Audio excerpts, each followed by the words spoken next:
Hey, what up, y'all? Today we're in France having a white blend. Let's get it.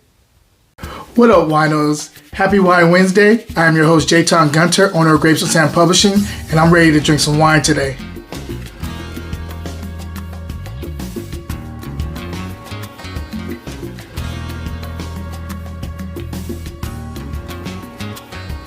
Hey, what up, y'all? We're back for another one. It's Wednesday. I can't wait to get into this wine with you today.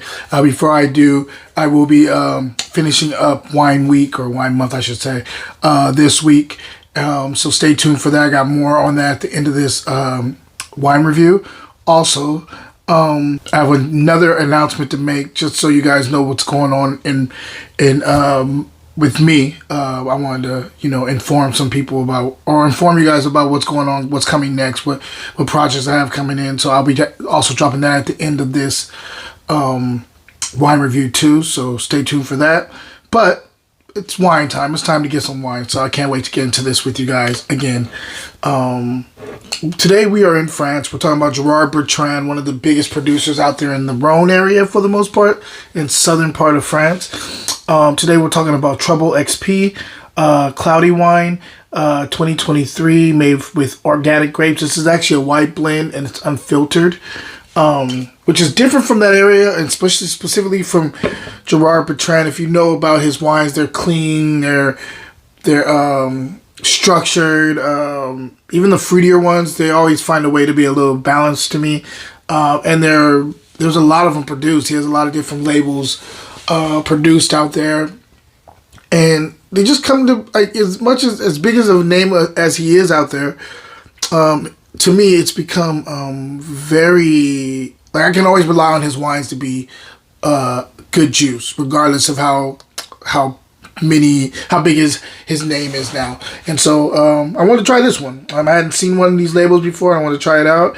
I've had the rosé version of this, but this is my first time trying the white one, so I'm looking forward to doing this on the camera. I have tried it, but I mean, breaking this down on the camera. This is a white blend of 60% Chardonnay, 20% Grenache, and then 20% of Viognier. So I'm really looking forward to trying this out. And made with organic grapes, as I said before. And let's get right into this. On the news, the first thing that jumps out at me is like banana, kiwi. Definitely some tropical going on here. I'm getting some pineapple action.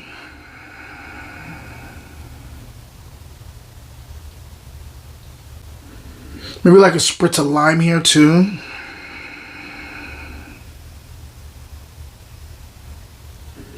I'm getting white flowers. There's also like a stone fruit here that I can't put my finger on. I don't know.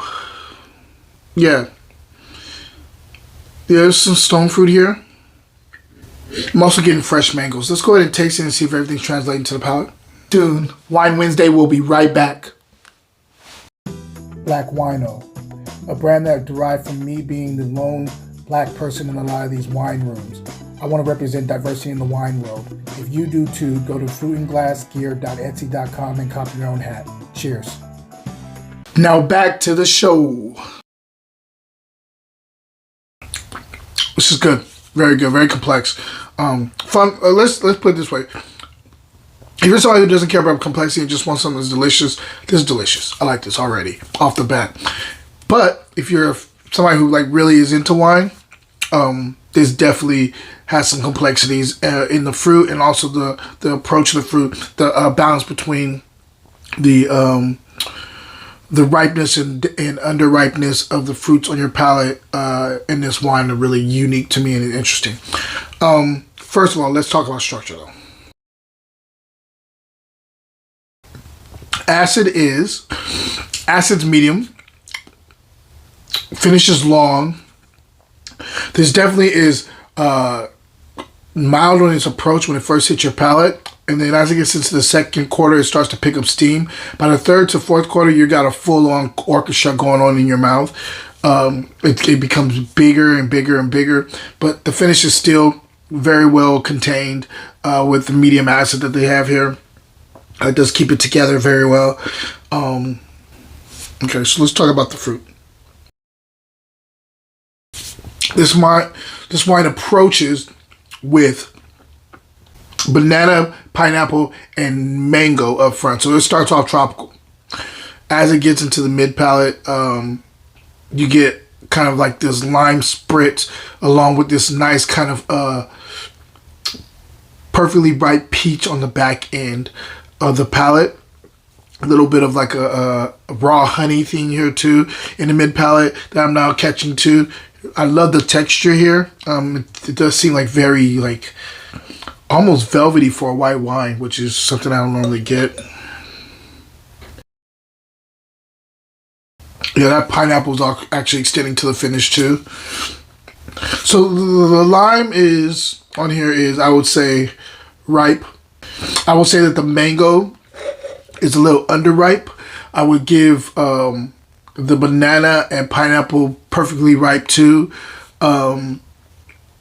And yeah, this is, I like the blending of fruits here. I like the way it's contained on the finish.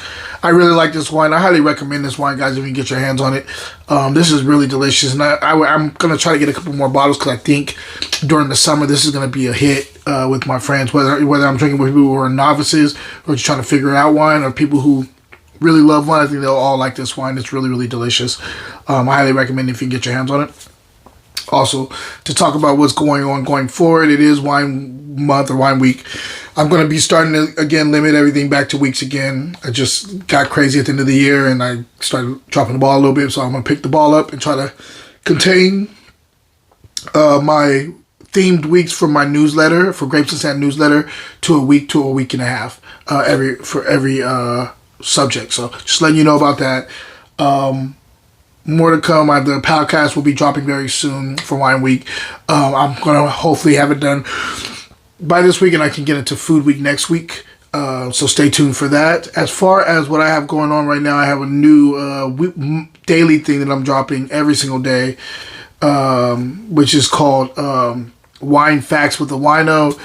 It's really quick, like little videos that I'm doing. So if you're interested in learning more about wine, even starting with the basics and moving up, please tap in and check it out and respond and follow and share and all that good stuff. Guys, question of the day: what was the last cool white blend you had? Until next time, cheers.